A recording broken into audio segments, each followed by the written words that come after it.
La Chine utilise ses pandas comme un outil géopolitique et ce n'est pas une bonne nouvelle pour les États-Unis. La Chine pratique ce que l'on appelle la diplomatie du panda. Si l'expression date du XXe siècle, la coutume remonte quant à elle au VIIe siècle, lorsque les empereurs Tang offraient des ursidés à d'autres États afin de sceller leur alliance. Une pratique qui a connu un essor sous l'ère communiste, au point où Mao Zedong faisait du panda son cadeau diplomatique par excellence. Durant plusieurs années, des dizaines de pays reçoivent des ursidés en cadeau, c'est le cas des États-Unis, de la France ou encore de la Belgique. We too want to express appreciation for all of the hospitality that you have given us there in your country, and we wish all your people well, and thank you very much for this lovely photo album of the pandas, and for this beautiful picture, and best of all for the gift of the pandas, which all children, whatever age, will enjoy, and I include myself in that category. Face à la menace d'extinction de l'espèce, la Chine ajuste sa stratégie et remplace ses dons par des prêts à long terme. Et toujours dans cet objectif de tisser des relations avec les pays hôtes. Et leur rôle n'est pas anodin. Un ancien ambassadeur de Chine aux États-Unis avait notamment déclaré en 2013 « Il y a en fait 2 ambassadeurs chinois à Washington.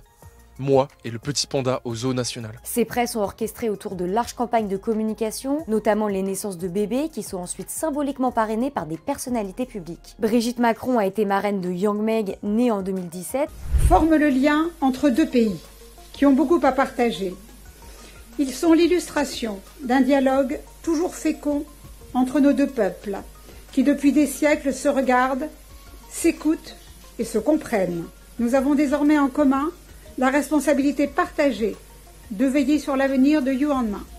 À travers lui, il nous appartient aussi de faire prospérer l'amitié franco-chinoise. Kylian Mbappé et Zhang Jiaqi, une plongeuse chinoise médaillée olympique, sont les parrains des jumelles pandas nées en 2021. Si la France a vu le départ de Yang Meg en juillet, 4 pandas résident encore au zoo de Beauval et devraient y rester jusqu'en 2027 puisque l'accord de prêt a été prolongé. Ce n'est pas le cas de certains pays anglo-saxons dont les contrats arrivent actuellement à expiration sans que de nouveaux prêts ne soient envisagés. C'est pourquoi les États-Unis vont voir leurs 7 pandas repartir dans leur pays d'origine en 2023 et 2024. Plus aucun ne sera présent dans le pays, une première depuis plus d'un demi-siècle. Le Royaume-Uni va également rendre ses 2 ursidés en décembre, tout comme l'Australie en 2024. La Chine n'a pas repris les pandas par la force, puisque des accords signés prévoient qu'ils soient rendus à cette date. Ces départs coïncident toutefois avec des tensions croissantes. L'Australie, les États-Unis et le Royaume-Uni ont signé l'AUKUS en 2021, un accord qui vise concrètement à renforcer leurs liens dans la région Pacifique face à la Chine. Reste que le départ de ces pandas risque d'engendrer un coût économique,